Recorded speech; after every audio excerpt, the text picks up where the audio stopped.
Shalom, puji Tuhan. Jadi tadi di Zoom banyak yang doakan juga. Mujizat terjadi. Coba lihat kiri kanan seger semua, baunya harum tidak.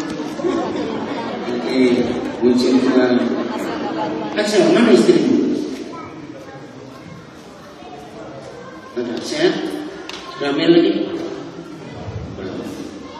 Oke. Punya tepuk tangan dong buat anak-anak kita tadi kalian bagus sekali. Begitu kita baju merah ke mas merah. Ya, semuanya baik. Ya. Kita akan mulai dengan berpikir seperti ini. Siapa yang percaya apa saja yang difirmankan Tuhan itu pasti punya alasan untuk membuat kita bisa jadi sesuatu. Renungkan kalimatnya. Apa saja yang difirmankan Tuhan itu pasti punya alasan untuk ada sesuatu yang bisa terjadi di hidup kita. Loh kok gitu? Yakin? Ya Pak Arto tadi disampaikan mengenal sama-sama di Ropai. Jadi mana sebelum? Kenapa kita harus mulai belajar ini? Kalau sosial media itu kita akui sebagai firman Tuhan, sepertinya ya, sebagai firman, maka berita apapun di sosmed itu, berita apapun berarti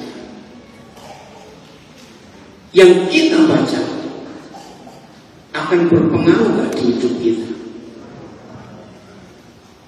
Nah, pertanyaan berikut, kira-kira firman di sosmed atau firman di Alkitab yang lebih berpengaruh dalam hidup kita? Ayo jujur kita jawab ini. Ayo cepetan saya. Mana kalau saya pakai kata firman, suaranya mau begini kenapa? Cukup? Bagus? Oke, yang di sosial media online, coba ditulis Pak Beni operator saya, suaranya bagaimana? Gemah itu sepertinya. Gemah ya. Kalau siapa yang bagian sound memaafkan, nah ini bagus. Oke, ya tolong yang bisa Facebook tulis gimana suaranya. Saudara, saya minta semua kita harus jawab dan mikir. Kalau sosmed itu kita akui sebagai firman juga, Alkitab juga sebagai firman, mari jujur jawab. Firman sosmed atau firman di Alkitab yang lebih mempengaruhi hidup kita? Jawab terus. Nah, itu jelas. Apalagi orang-orang tergila-gila dengan sosial media. Ada nggak orang tergila-gila dengan sosial media? Banyak. Serius banget. Nah, kalau sampai, maaf ini saya berkata, kalau sampai ada manusia bisa begitu terpengaruh dengan sosial media dan semua dikatakan oleh sosmed itu dia percaya, izinkan saya berkata, itu orang paling goblok sebenarnya. Setuju saya ngomong ini? Jangan percaya sosial media karena semua orang bisa menulis di situ. Yang bisa semuanya bisa. Nah, coba simak kalimat ini dan bagikan kepada sebanyak-banyaknya saudara kita. Sebelum saya katakan kalimat ini, kalau kita mendengar berita, apa yang pertama kali saudara akan cek? Ya, berita apa saja. Yang pertama kali saudara akan cek itu apanya dulu. Bukan isinya. Itu nggak penting. Bukan, jangan pakai kata kebenaran, kurang umum. Nah, sumbernya. Ya, sumbernya siapa yang nulis itu penting. Karena di sosmed itu Orang gila pun bisa nulis kalau pas sempat marah sebentar. Itu enggak amin. Ada enggak orang gila bisa marah sebentar? Terus makan lagi. Makan. Nah, nomor satu yang kita harus cek, sumbernya dari mana. Setelah tahu sumbernya, seorang ngecek apa? Iya, isinya apa yang diberitakan. Setelah ngecek itu, seorang lihat apakah ini sudah viral atau belum. Dan banyak lagi yang cek. Nah, hari ini saudara catat 2 kata penting ini. Dan tidak boleh ada seorang pun di antara kita yang melupakan 2 fakta.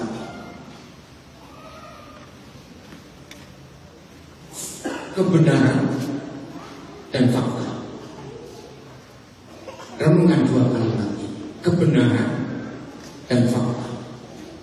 Kalau cuma kebenaran saja, belum tentu ada faktanya. Kalau ada faktanya pun, belum tentu ada kebenaran. Contoh, fakta. Ya ini kembali ke zaman COVID. Fakta.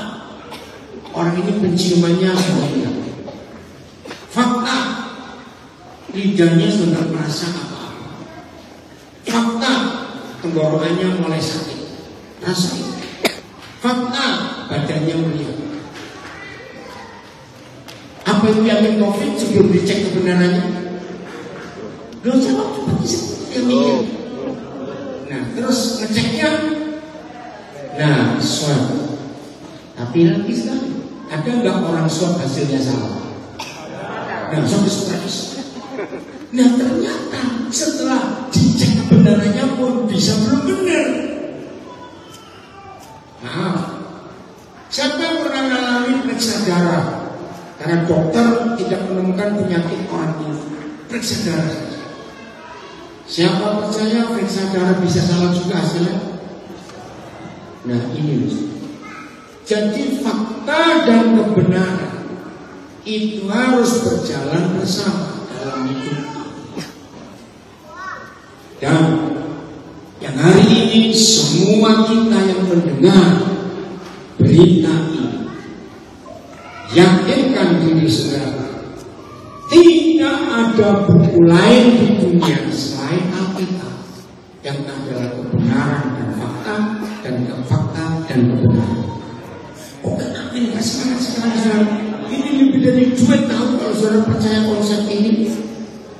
Lebih dari uang.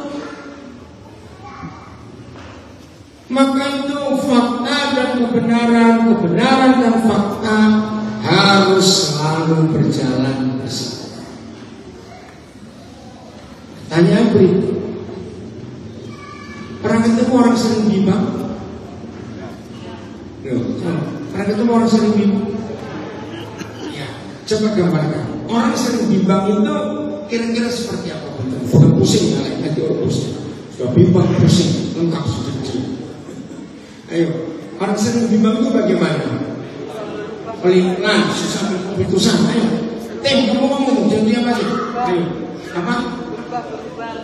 Satu-satu ngomong. Ngeselin. Oke, kita share. Apa lagi tadi? Berubah-ubah, melimpah. Itu orang sering. Saya tanya, ngajak pergi orang sering bimbang, itu repotnya atau tidak? 2 atau tinggal saja sudah. Tinggal aja. Serius kan? Bayangkan kalau ada mama, anaknya 4. Tiap bangun pagi mulai dapat bimbangan. Nanti adik bagaimana? Bayangkan anak-anaknya akan menderita, suaminya stres. Saudara, orang yang tidak percaya fakta dan kebenaran, orang itu pasti akan sering bimbang dalam hidup. Saya tanya lagi, yang namanya manusia, ini selain firman, yang namanya manusia yang menjadikan mereka bisa punya fakta dan kebenaran? Iya, uang susah benar.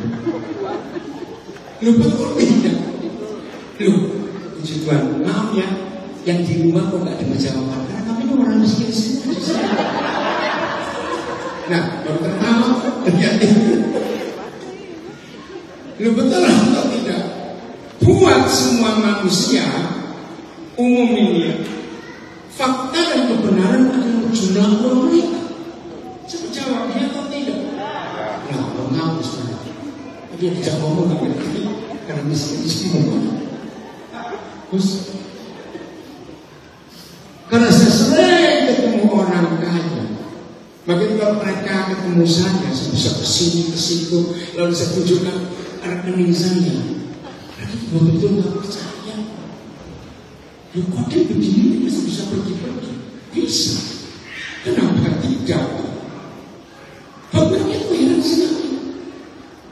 Terus tadi pagi, siang ya, untuk kami makan siang ada yang telepon saya. Itu orang iseng betul. Saya pikir mau telepon apa? Enggak, cuma mau tanya. Kali itu kalau pergi naik ekonomi atau bisnis kelas? Ekonomi. Nah, dia nggak percaya. Sudah ini telepon, ngomong sama Cik Luis. Dia tanya lagi ke Cik Luis. Dia mereka nggak percaya. Loh, jalan jauh juga begitu? Iya. Loh, kenapa? Terus saya bilang, kamu kan saya melihat rekening saya nggak punya uang. Ya, tapi kerja selalu. Terus saya jawab, kalau saya punya uang, nggak mungkin saya beli bisnis kelas. Untuk apa? Dia tanya gini, apakah capek? Apalagi justru ngikutin apa sosial media saya. Begitu tiba langsung saya tahu. Saya ngajari dia, orang kaya sekali. Wah, dia punya koleksi jam sampai saya heran, saudara. Pada satu kali saya ke rumahnya, diwaktu ke kamar saya. Hah? Kemarin cukup tinggi, ya, dan berjajar-jajar. Kaget saya. Koleksi jam tangan itu satu kamar dan berapa rak laci itu, dan jam tangannya nggak puluhan tapi ratusan, dan harganya nggak ratusan juta tapi miliar. Saya baru tahu dari jam tangan 8 miliar, ini 2 miliar ditunjukkan kepada saya. Saya kalau ngomong kamu kasih saya nggak dapat.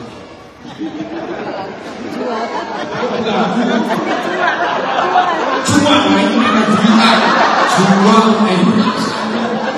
Orang kalau tahu saya pakai jam itu nggak percaya. Ya dipikir palsu.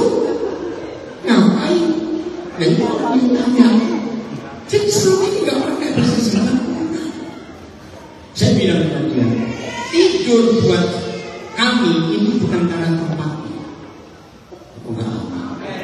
Bukan karena tempatnya, karena hati dan pikirannya. Artinya, ya saudara, ternyata buat kebanyakan manusia fakta dan kebenaran itu adalah. Coba renungkan, apalagi yang pernah kaya. Gak enak. Lu kok saya gak enak sih ngomong apa yang pernah kaya. Betul gak? Nah iya, orang kaya yang betul. Lu sini ya saudara. Begitu saya bersyukur kondisinya saya punya teman kenalan banyak orang-orang kaya. Itu yang berapa kali saya katakan saya keluar sedikitnya. Ayo siapa yang setuju? Saya dengar sini kamu ngapain? Ayo siapa yang percaya kalimat ini? Orang hidup gak punya uang itu pasti masalah. Betul atau salah? Salah. Betul. Betul mata duitan. Ya coba ya. Kalau saudara berkata, maka itu untuk apa kita belajar dari fakta dan kebenaran. Kalau saudara berkata orang hidup nggak punya uang itu masalah, tahu nggak artinya? Berarti saudara berkata orang kaya nggak akan punya masalah karena uang banyak. Salah atau betul? Loh, saya tanya yang kedua dulu, salah atau betul? Betul. Orang kaya nggak punya masalah. Oh, itu betul. Nah sekarang ayo jujur. Saudara berkata orang nggak punya uang hidup masalah, ternyata orang punya banyak uang juga punya masalah. Tahu nggak? konsepnya. Ternyata masalahnya bukan pada uang, pada hati kita. Dan kalau kita mau teliti betul, justru orang kaya lebih banyak punya masalah daripada orang pas-pasan. Enggak, amin. Betul tidak? Lebih punya banyak masalah. Inilah fakta hidup. Maka itu Tuhan berkata jangan kejar uang. Karena kalau orang kejar uang pasti kejar masalah. Catat yang baik. Nah, saya kembali. Ternyata bagi semua orang, termasuk beberapa pendeta yang saya kenal, fakta dan kebenaran itu adalah jumlah uang mereka.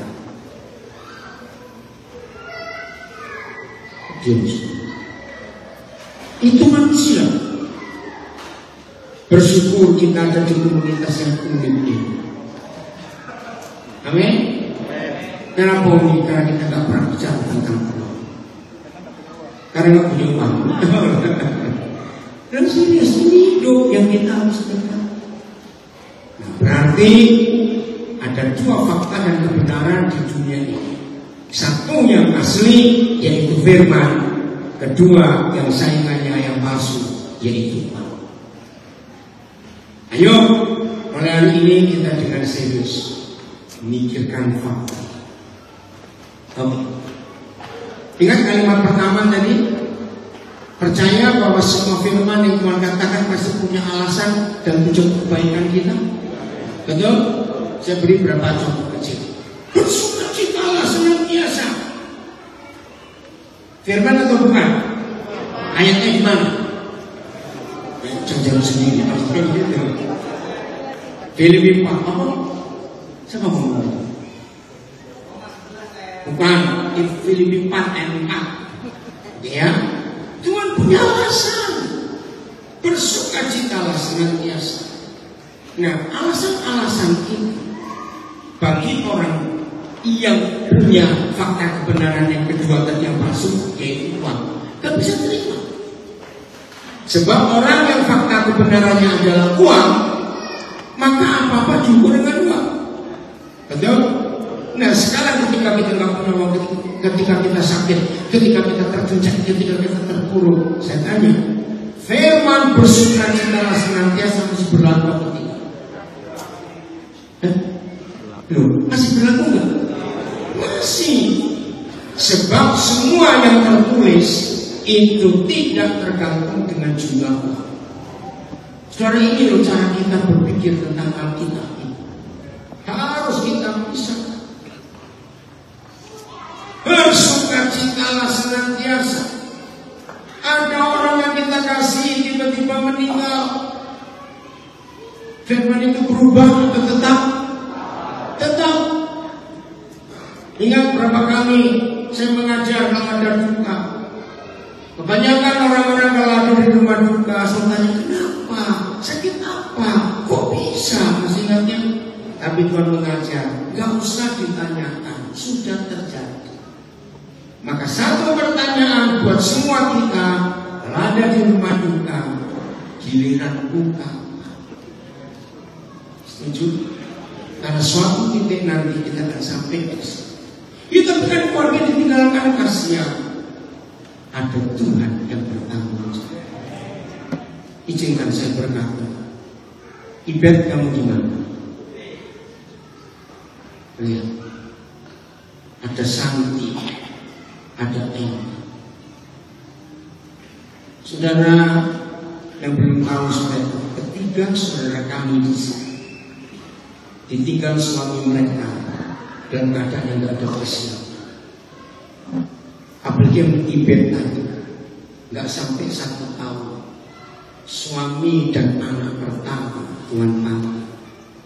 Semua kita nggak bisa bayangkan kalau itu terjadi. Dan tapi lihat Ibet, saya nggak urusnya. Ketetapan dunia. Lihat Santi, lihat Angel, tambah cantik-cantik mereka ini. Luar biasa. Apakah Tuhan menelantarkan keluarga mereka? Maaf. Maka itu kalau firman itu berkata bersukacitalah, ya suka. sudah. Inilah fakta dan kebenaran. Oh ya, lupa lagi Yuli, masa ini. Ya, oh ya, Yuli masih ingat ya? Tahun berapa soal 2010 ya. Tetap suka cinta padahal walaupun rambut putih tapi itu palsu.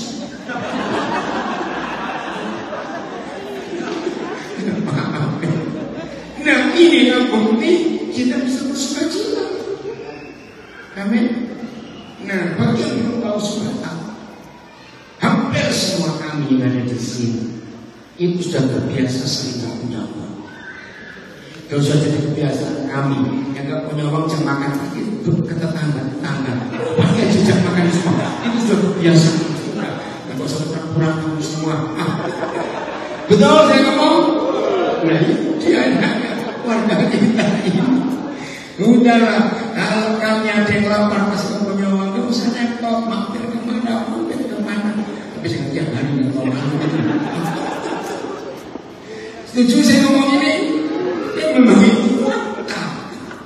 Maka itu kita yang ada di sini yang gak pernah pusing kamu tuh gak perlu mau bukan masalah.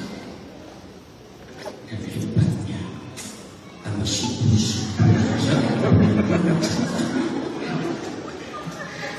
Hebatnya kecuali Pak Harto sama istrinya kami gitu. Maaf. Lo betul nggak fakta ini? Bersuka cita. Yang kedua, mengampuni.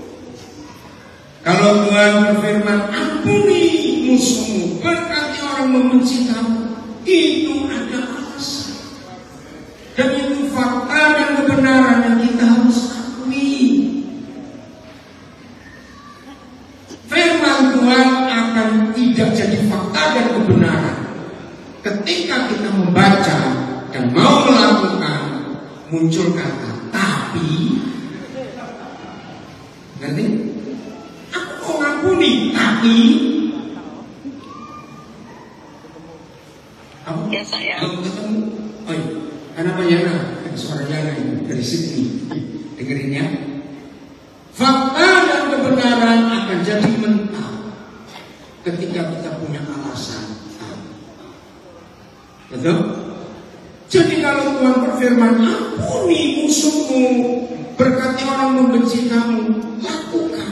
Gak usah pakai dianalisa, gak usah pakai depresi keamanan. Betul tidak? Lakukan langsung. Itu firman. Coba bantu saya. Jangan dapat firman apa lagi supaya bukan dari saya semuanya. Yang di rumah juga tulis. Saya nambahin bacakan. Apa lagi? Kita ingin belajar hari ini. Inilah fakta dan kebenaran. Coba dari sini. Tetaplah berdoa. Iya. Nah ini apa? Kalau pakai hukum agama, coba baca dulu ayatnya berapa terjemahan. Mana Pak Hendri? Tesalonika 5:17. Coba bacakan ya. Nah, ini perintah, ini firman. Tetaplah berdoa, berdoalah senantiasa. Ya, pakai BS ya. BS ini dan apa? Evangelion of MD BS. Ini BS. Bukan ada di doa sepanjang masa. Coba ya, BS-nya. Oh ini apa? Data suara-suara berdoa. TSI coba. Jadi bos, ada nggak yang pernah kita bahas itu? Berdoa sepanjang masa. Apa? Enggak ada ininya. Hendaklah suara-suara berdoa, terutama berdoa. Ada? VMD, coba VMD. AYT. Mana? Ini VMD?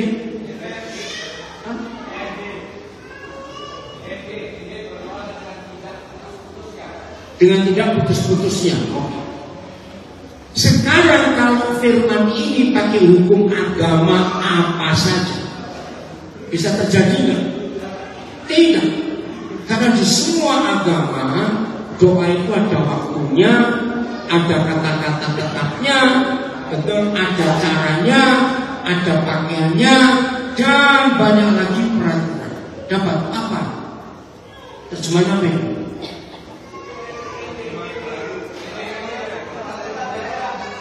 Hah?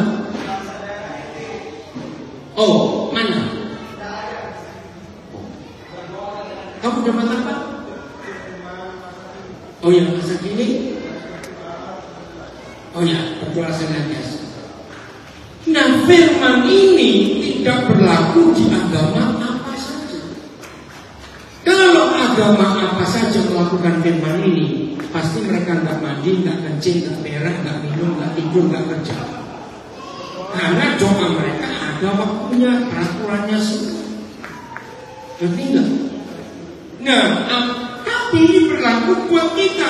Kalau Bapa kita berfirman, berdoalah tanpa putus-putus, berdoa tanpa berhenti, dia punya maksud. Maka itu para bapak gereja, saya nggak tahu siapa menemukan ini, hanya gereja yang punya kalimat doa itu nafas hidup orang Kristen. Pernah jantung saudara berhenti capek. Nah, jadi tetaplah berdoalah tanpa berkeputusan. Itu punya alasan. 24 jam sehari, 7 hari seminggu, dan terus tidak boleh putus. Karena itu nafas. Apalagi sahabat, ayo, jangan khawatir. Jangan sebelah sini terus, ganti istri sama suami. Ganti, jangan khawatir. Betul? Tuhan punya alasan? Nah, jawab cepat, saya aja bicara. Iya. Nah, lagi sekali. Bagi yang faktanya dan kebenarannya adalah uang, jangan khawatir ini bisa berlaku nggak untuk mereka? Bisa kalau uangnya lebih banyak. Kalau lagi uangnya nggak ada, ya masih khawatir. Tapi buat kita berlaku nggak? Lah semua. Buat kita berlaku nggak? Awas lupa ya. Loh, buat kita berlaku nggak? Jangan khawatir ini. Berlaku. Buktinya bisa hidup sampai hari ini. Sudah jarang punya uang, anak banyak, gemuk-gemuk lagi anaknya. Jangan tersinggung saya ngomong ini. Terus apa itu? Oke, satu lagi cepat apa? Siapa? Tidaklah kebaikan hatimu diketahui semua orang. Wah, keren. Ayatnya itu Filipi 4 ayat 5 ayat kita. Ada alasan Tuhan berkata seperti ini. Filipi 4 ayat 5. Coba cari berapa terjemahan yang lain. Hendak guru bagi baca. Oh, mereka anak kecil ini. Hendaklah gantiku ya, baca 1, 2, 3. Hendaklah kebaikan hatiku diketahui semua orang. Tuhan sudah dekat. Ini firman. Nah, kalau kita lagi nggak baik bagaimana? Berlaku ngobrol kemana? Yuk, tetap berlaku. Justru ini hebatnya firman. Ketika keadaan kita lagi nggak baik, tetap kebaikan hati ini harus dilihat oleh semua. Kesaksian Aji tadi, anak lagi sakit 2 demam berdarah, tapi bisa jadi berkat buat orang. Percaya nggak di dalam keadaan duka cita sekalipun, Tuhan tetap baik buat kita, dan kebaikan itu ada di hati kita dan semua orang. Ayo terjemahan yang lain, cepat. Biarlah melalui hidup kalian masing-masing nyata bahwa kita selalu lemah lembut, Tuhan Yesus akan segera datang. Lemah lembutan kita, kebaikan kita. Ada lagi terjemahan yang lain. Biarlah semua orang tahu bahwa kamu lemah lembut dan baik hati, Tuhan akan segera datang. Maka, kalau saya mau saksikan firman ini nggak habis-habis. Kemana saja saya. Contoh kali ya sekarang saya lagi antri untuk check-in lain. Nah, ini saya sudah terlambat datang. Counter cuma satu yang bisa layani penuh. Tapi ada orang nangis di situ, nggak selesai-selesai. Akhirnya saya maju dan saya coba. Kenapa? Aduh, ini tugasnya susah ngadepin orang ini. Dia itu salah, terlambat datang. Lalu tiket ini angus. Nggak minta tolong bagaimana? Maaf ya, saya cuma cerita. Pas saat itu saya menjawab, Pak, ada nggak flat berikut? Oh ada. Ini cuma kesaksian. Kan saudara tahu saya sering nggak punya uang. Kalau pas saya tuh tidak pasti ada. Saya bayar tiket dia. Kan pas saya tanya ngomong, ini baik. Orang ini mau bertugas itu kan bengong begitu, bujukan ini dia berarti menangis tahu saya mau bayar. Mereka bengong. Nah, untuk menghibur, mereka tuh nanya, Bapak ini siapa? Dalam arti begitu. Alasan saya tuh mau cepat aja berangkat, nyalain ini kelamaan. Tertawa mereka. Tapi alasan kedua, saya murid Yesus. Itu yang paling penting, saya murid Yesus. Selasa pagi, saya diundang oleh satu pengusaha, saya belum pernah kenal.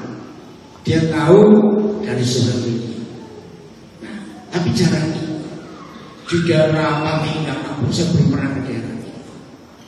Nah, rupanya antara alamat yang dia kasih dengan Google Map dan supir taksi ini ada yang sama. Jadi muter-muter nggak nyampe-nyampe. Ya, saudara namanya Abid, saya jadi berkat lagi.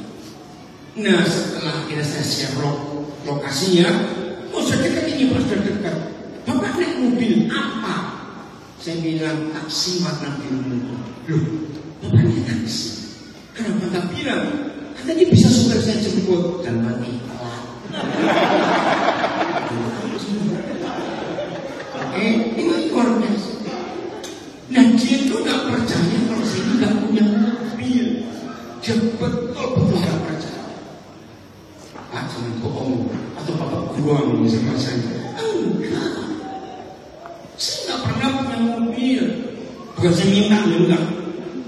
Bapak kasih pun saya nggak akan terima. Kecuali jadikan duit saya terima.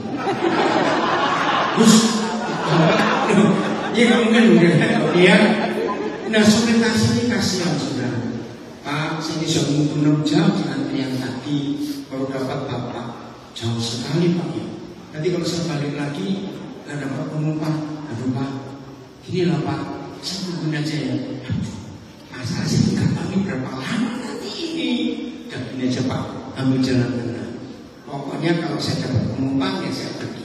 Nanti kalau Bapak selesai, saya dapat penumpang saya tunggu. Karena tak sedang ngomong, selesai doa, saya diajak makan. Lupa saja. Setelah 1 jam sudah taksi ini tanya, Bapak masih di situ? Aduh ya gak ini lagi. Saudara, ini pengusaha heran. Sampai segitunya Bapak iya. Kenapa saya gak ingin punya mobil? Maaf ya Bapak, saya gak tahu mobil merek apa, saya gak kenal merek mobil. Saya bilang iya, saudara, sepingin punya mobil kamu. Ingat ya, mobil terakhir kita naiki pas mobil jenazah. Dia tertawa juga. Akhirnya sopir itu saya telepon, ya Pak, tolong jemput tapi bukan tempat tadi. Kamu sudah pindah. Oh iya ya, kebetulan saya baru mobil dari tempat itu tadi. Karena ada banyak warung. Kebaikan nanti kita harus dilihat orang dalam suasana hidup yang tidak baik. Satu lagi, apa lagi sahabat? Enggak dong. Yang di rumah ada? Cukupkanlah dirimu dengan apa yang ada. Ayatnya ada enggak? Enggak sampai disebutkan. Coba cari. Cukupkanlah dirimu dengan apa yang ada. Ayat mana?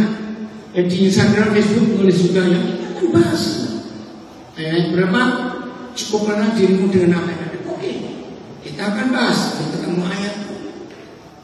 Orang yang paling celaka di dunia adalah orang yang pernah merasa cukup. Betul atau salah? Ibrani 13 ayat 5. Ibrani 13 ayat 5. Ayo kita baca. Jadi orang yang paling celaka di dunia, orang yang paling miskin di dunia adalah orang yang tidak pernah merasa cukup dalam hidupnya. Ya. Loh, bukan. Ibrani ayat 5, 13 ayat 5. Ibrani 13 ayat 5. Pak Guru buka yang mana tadi? Oke. Wih, keren ya. Ayo baca sama-sama supaya kalau dosa-dosa bareng benar-benar bareng. Ayo. 1, 2, 3. Aku Ulang, 1, 2, 3. Janganlah ulang. 1, 2, 3. Janganlah aku menjadi hamba Tuhan dan cukupkanlah diriku dengan yang ada padaku. Karena Tuhan telah berfirman, aku sekali-kali tidak akan membiarkan engkau dan Tuhan sekali-kali tidak akan meninggalkan aku. Percaya ini firman Tuhan? Betul? Saya masih bulan Juni tahun lalu. Saya harus ke Belanda. Dan seperti saya tahu, saya harus bayar sendiri. Tapi itu musim panas, harga tiket gila-gila. Tiket yang paling murah bulan itu 59.400.000 pulang pergi. Bayangin. Nah, travel agent saya sudah ini saya sudah perpanjang 3 kali ini. Ini yang terakhir. Waktu itu jam 12 siang saya ada pertemuan itu pertama kali saya masuk ke gedung DPRD pertama kali di Jakarta DPR ya, di ruang berapa itu Nusantara 5. Belum pernah saya ke situ. Itu jam 12. Jam 4 nggak bisa diperpanjang lagi. Kalau diulangi lagi booking ini bisa 70-an juta. Saya kuliah saja. Ya sudah, nggak ada uang, nggak berangkat, saya nggak telepon aja di sana. Enteng nggak itu seperti itu? Enteng semua. Jangan lagi 59 juta. Hari itu uang saya nggak sampai 1 juta. Mau jual celana berapa? Nggak akan habis. Iya tak? Ya udah saya tenang saja. Tiba-tiba saya ketemu seseorang. Dia kaget. Saya ada di situ. Nah kalau saya nggak kaget, nah dia berjawab. Oh iya, begini lama nggak ketemu segala macam. Iya. Padahal saya tuh ada berkat, mau kasih, tapi saya nggak tahu cari padanya di mana. Terus saya ini ngomong itu 59 juta nggak besar.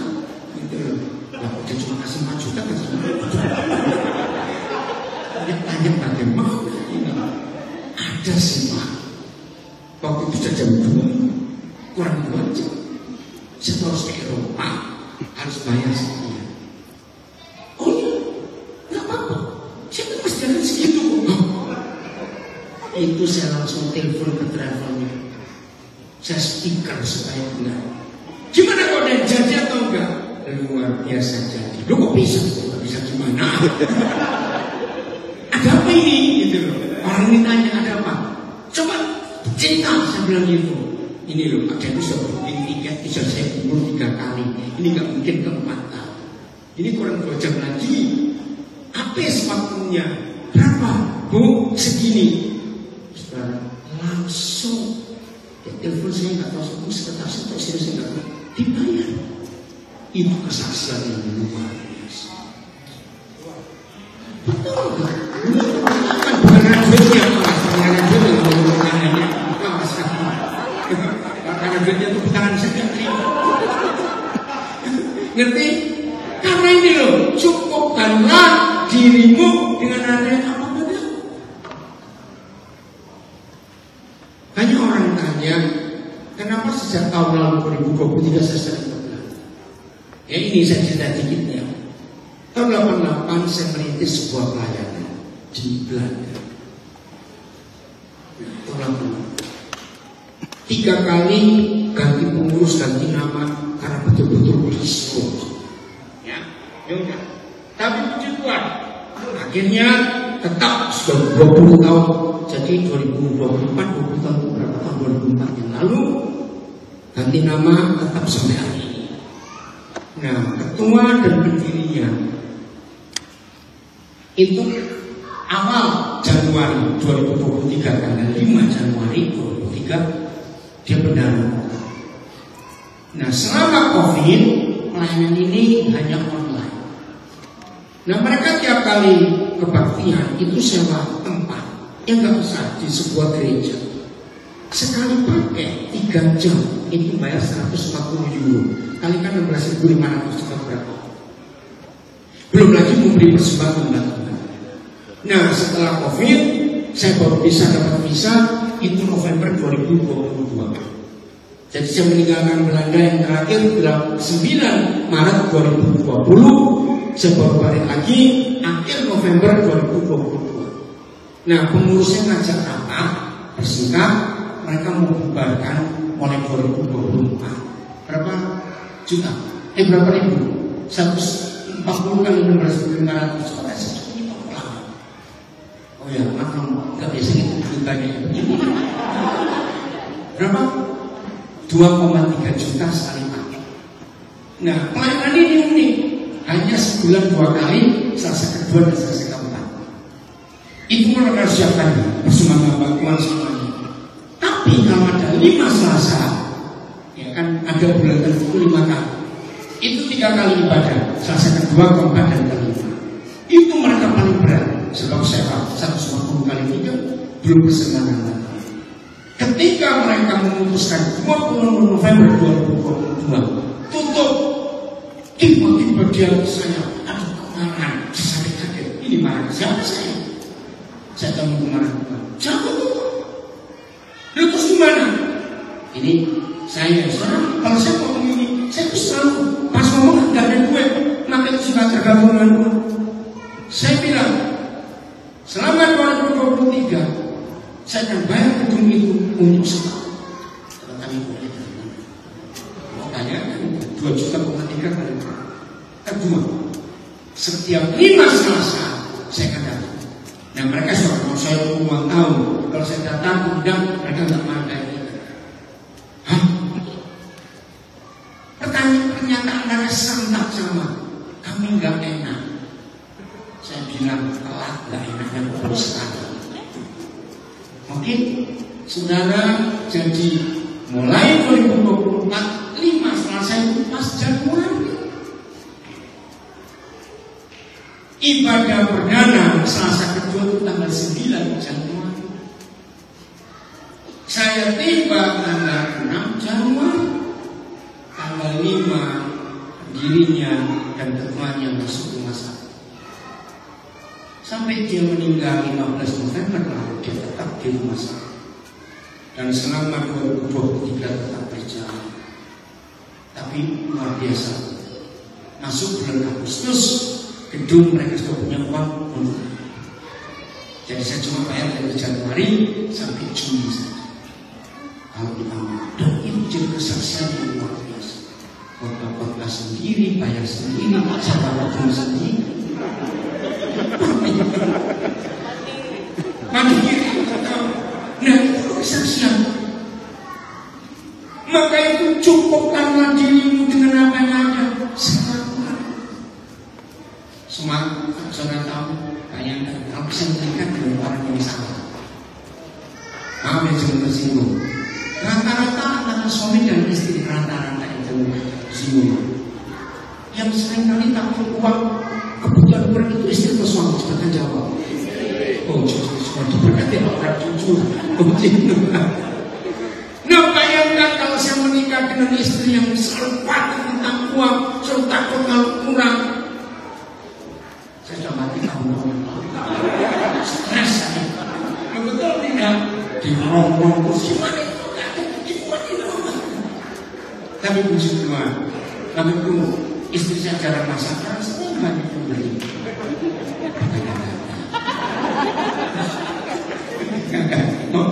Ngerti gak contoh ini? Jadi jangan jadi apa-apa. Maka itu saya katakan, yang fakta dan kebenaran adalah uang. Itulah uang. Satu lagi, ayat-ayat mana? Coba. Berapa? Oh, ada 2 berarti. Imam mana Pak? Oke, satu dulu, pendeta dulu. Matius nih. Ayo, Roma 12:18 kita buka. Apa itu bunyinya? Oh, sedapat-dapatnya kalau mau bergantung pada kamu, berdamailah dengan semua orang. Ayo baca. Nanti yang terakhir, Pak Immanuel. Roma 11 nih, Roma 12:11. Sedapat-dapatnya kalau hal itu bergantung padamu, hiduplah dalam perdamaian dengan semua orang. Ada maksud Tuhan beri firman ini? Tapi kebanyakan kita, tapi Tadi siang saya, Luis, Pak Edo, ini diundang makan oleh satu keluarga, suami istri, di satu tempat. Nah, setelah makan dia cerita. Nah, satu kalimat yang dia ucapkan, ini orang saat ini orang aneh. Sudah tahu orang ini yang ini masih ditolong. Nanti ya maksudnya. Nah, saya bersyukur kalau sampai ada orang mendengar fakta. Yang aneh siapa, dia atau saya? Misalkan bukan desa. Yang aneh siapa, dia atau saya? Ya kok, saya mau ngomongin mendengar orang yang ada di sini. Nah, saya tahu orang yang mengikuti Yesus kemenjikan juga. Ayo, yang aneh dia atau saya? Puji Tuhan, enggak. Pertanyaan kedua, mau praktek?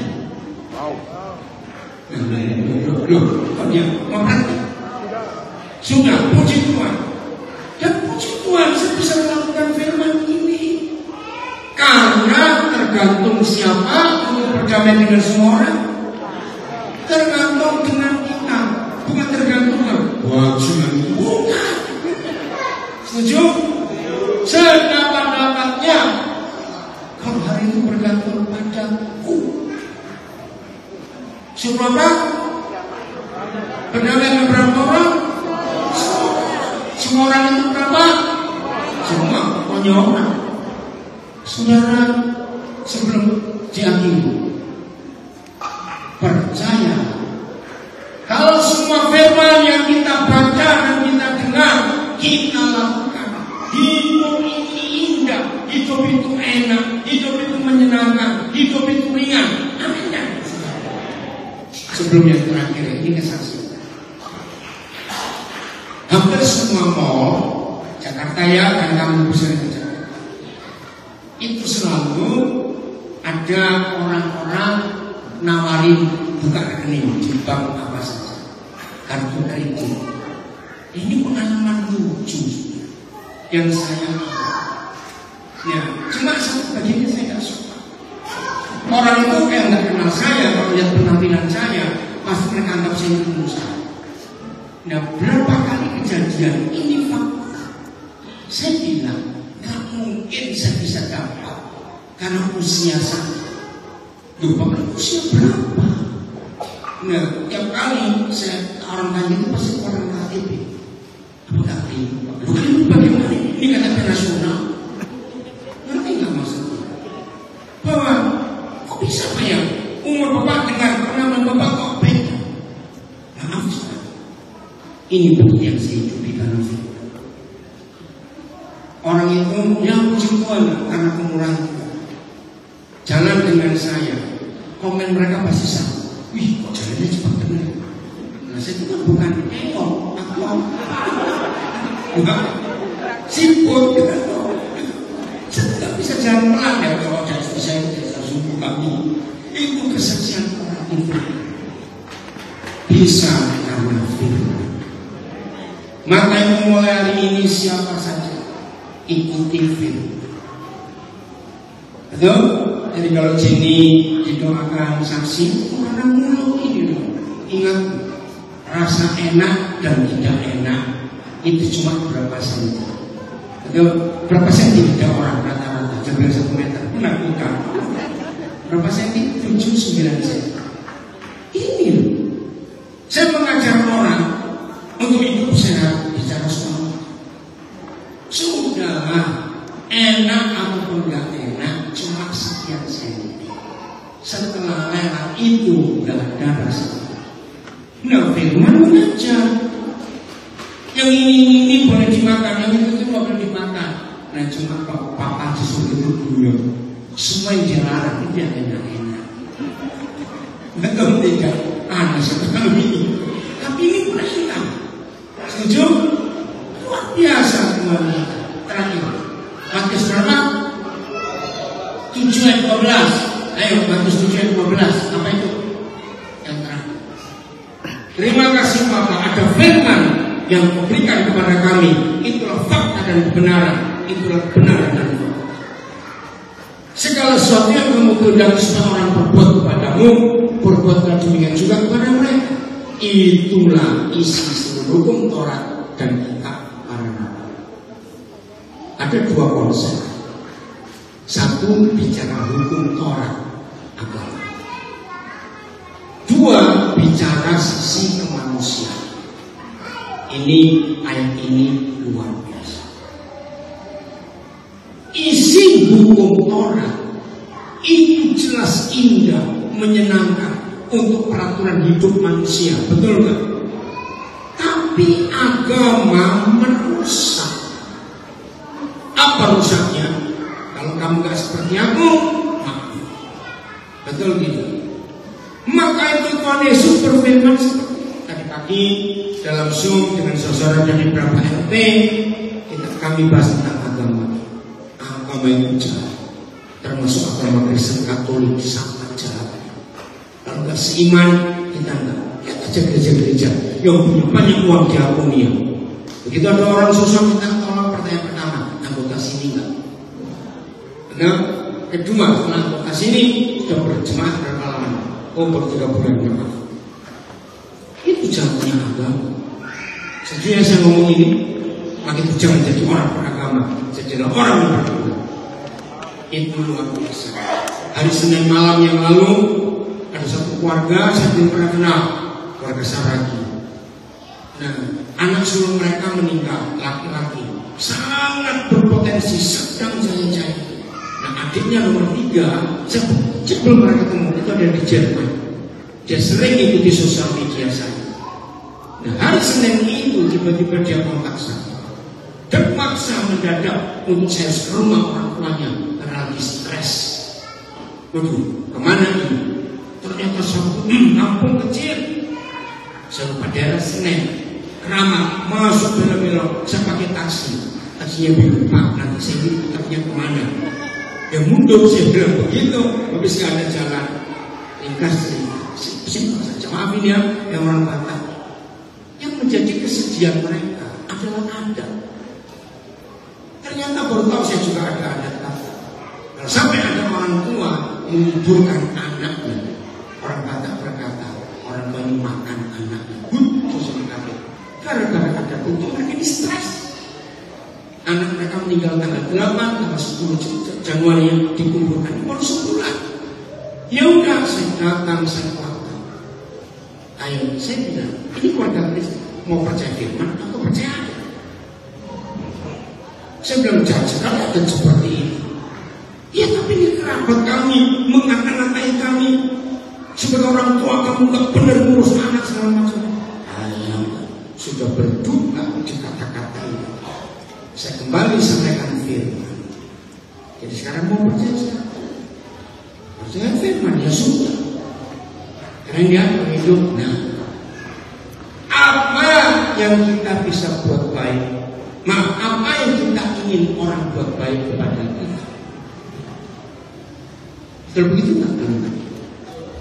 Segala sesuatu yang kamu kehendaki supaya Allah berbuat kepadamu, berbuat demikian juga kepada mereka. Dan ini yang harus kita percaya. Hal kecil sekali. Kalau di Nabire nggak bisa terbukti. Ya di banyak negara. Saya kalau lagi ke supermarket lagi antri contoh, dan saya lagi belanja belanja. Maka saya akan lihat ke belakang. Siapa antrian yang cuma bawa barang sedikit, 2 macam, 3 macam, saya selalu persilakan dia maju dulu. Nanti nggak masuk saya. Kenapa? Iya, karena saya pun nggak suka kalau berbelanja ada banyak, saya cuma sedikit, saya maunya cukup. Itu hal kecil, buatlah untuk orang lain juga. Apa saja. Maka itu belajar kalau kita memberi sesuatu dalam tanda kutip, jangan dibuka sampai sudah jelek. Tujuh, kalau kita ingin dapat yang bagus, jangan seorang yang bagus. Kecuali ada yang sudah lama nggak bisa ditawarkan, sama yang bagus. Maka itu semua firman yang tertulis, Tuhan punya alasan untuk bicara kepada kita semua. Mau mengalami kebenaran ini dalam hidup kita? Inilah firman Tuhan. Jadi kalau kita murid-murid Tuhan Yesus melakukan, mengikuti semua ajarannya, dunia akan percaya Yesus. Karena cuma ada etika yang seperti ini yang kita temukan dalam Alkitab kita.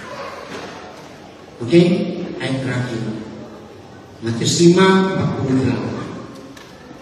Dan ini tujuannya, ini klimaks, ini yang terakhirnya yang Tuhan ingin kita lakukan. Karena itu haruslah jaga kamu lagi. Karena itu haruslah aku sempurna sama seperti Bapakku yang di surga adalah sempurna. Ayo semua kita melakukan ini. Enggak apa. Dan di rumah sederhana, gak usah bilang lebih sulit lah, gak mungkin lah. Saya ini siapa? Stop berkata begitu. Pokoknya semua firman yang tertulis Tuhan sudah ukur, kita pastikan bisa melakukan. Amin. Saya bilang, Bapak aja gak tahu, saya ini keturunan siapa? Gak perlu tahu keturunan siapa. Kok ngurusin? Ini cuma istilah ya. Orang Surabaya punya kalimat yang jelek. Dulu masih sekolah, kalau ada guru lagi marah pada murid yang bandel susah, pasti jawab, nggak apa-apa. Orang ini Pak Guru atau Bu Guru kakeknya buaya, bapaknya kadal. Komodo, makanya begitu. Dan ini istilah Surabaya. Belasan bangun bacul, bapakmu kadal. Percaya bisa berubah?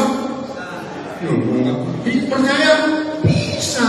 Maka jangan percaya yang lama-lama percaya firman ini. Ya benar. Saudara dan saya bisa menggenapi firman ini. Matius 5:48. Kalau semua firman kita setuju, Tuhan bisa melakukannya untuk kita. Kita pun bisa melakukan. Yakin hidup jadi ringan, enak, bahagia, nggak berat semuanya? Yakin? Ya, yang masih berat bisa kamu sendiri. Tuhan memberkati kita semuanya.